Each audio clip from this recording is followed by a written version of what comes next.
I just wanted to talk about numerology, and more pertaining to the Bible for a little bit, because I've come across a few things that I think are worth talking about. So today I'm going to be talking about more or less number 9, mostly, and then number 7. Well, number 9 in numerology means human consciousness. You'll see a lot of references from like 3.5 months, 42, or 3.5 years, 42 months, 1,260 days. You see this reference all over, and it all adds up to 9, and I'll show you how. But to start is how we know 9 means human consciousness. Well, the numerological value for Adam in Sanskrit is 4, 5, and if we take that and go 4 plus 5, we get 9. Adam means earth, earth means flesh, flesh means you, me, means our human. So let's take 3.5 years. That's 3 years, 6 months. 3 plus 6, you get 9.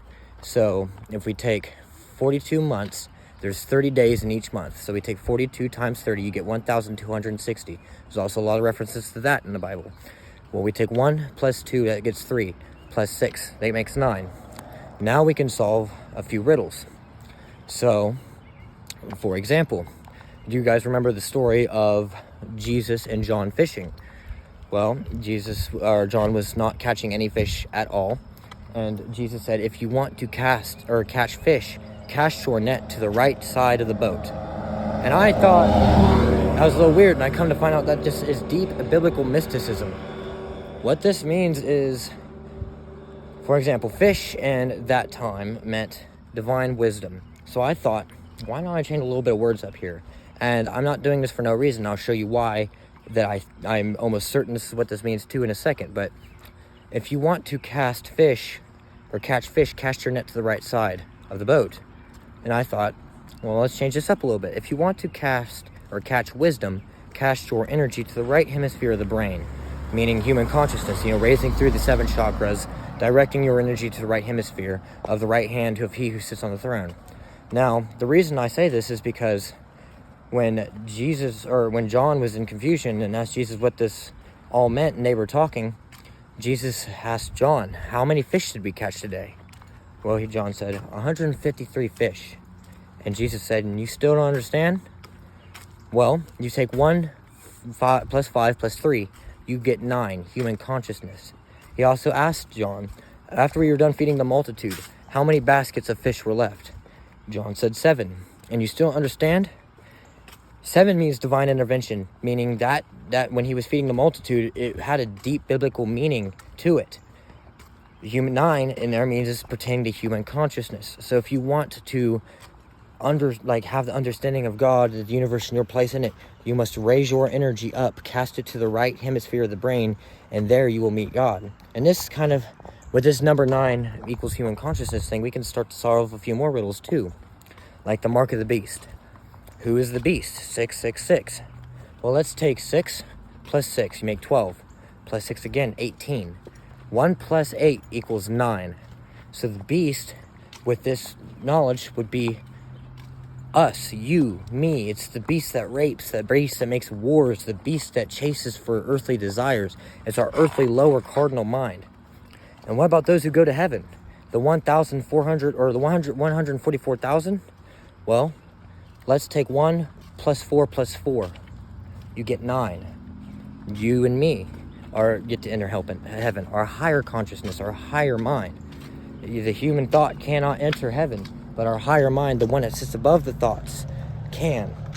Now, I just thought this was extremely interesting too, because when you start to understand numerology and deep biblical mysticism and the esoteric and these, you realize the Bible is taught to us all wrong.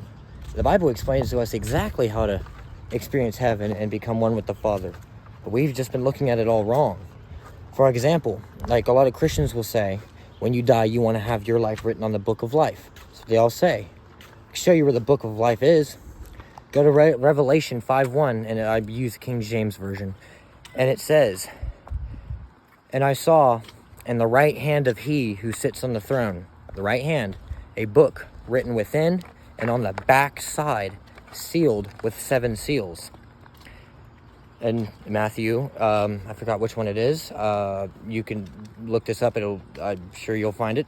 It says, if thine, somewhere in Matthew, I think it might be 1:16, 4:16, something like that. It says, if thine eye be single, thine whole body be full of light. But if thine eye be evil, thine whole body be full of darkness. Therefore I say unto you, ye must be born again. Jesus says, the temple of heaven dwelleth is within you. Jesus says that, the kingdom of heaven is within you. Look, no, neither shall they say, lo here, for behold, the kingdom is within you. Luke 17:21 says, you take away the key because you enter not within yourself. The Bible is cosmic psychology. It's esoteric. It's not exoteric, which is what we've been taught. Exoteric means look for God out here. But if you look what Jesus said, he never said out here. He said in here. Esoteric, within. It is within us all. In our higher mind. This goes into, I know a lot of people will lash on me for saying the Bible is chakras and all this stuff and blasphemy. But I'll be making more videos on this to just show a little bit more of my point here.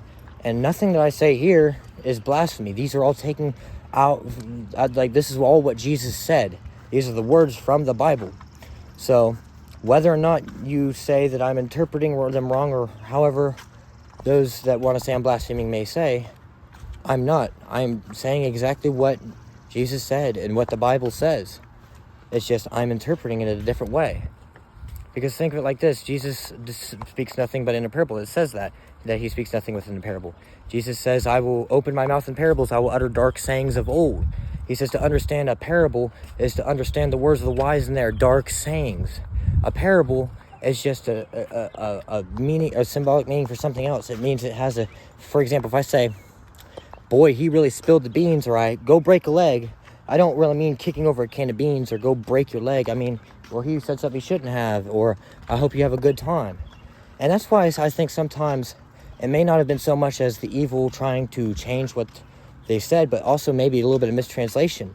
Because think of it like this. If I am talking to somebody, right, and somebody else next to me is writing everything I did say down, and I say, oh man, I hope you do good, go break a leg, and they write that down, and however so many years to come, when scholars interpret that into another language, they're not going to be like, oh, he just meant to, go have fun and, hope you do well. He's going to be like, oh, he was telling him to go break a leg, and that's how we do it. So we got to understand and have discernment with some of these interpretations, because the Bible is not a historical book. It's a spiritual book. It's symbolic, meaning what do these stories mean to us now? But that's kind of all I wanted to get into today. So I will make some more videos on this here soon. And let me know if you guys want me to make more of these, if you guys are interested in these, because I sure am. And I think I might have really found something here. So stay tuned.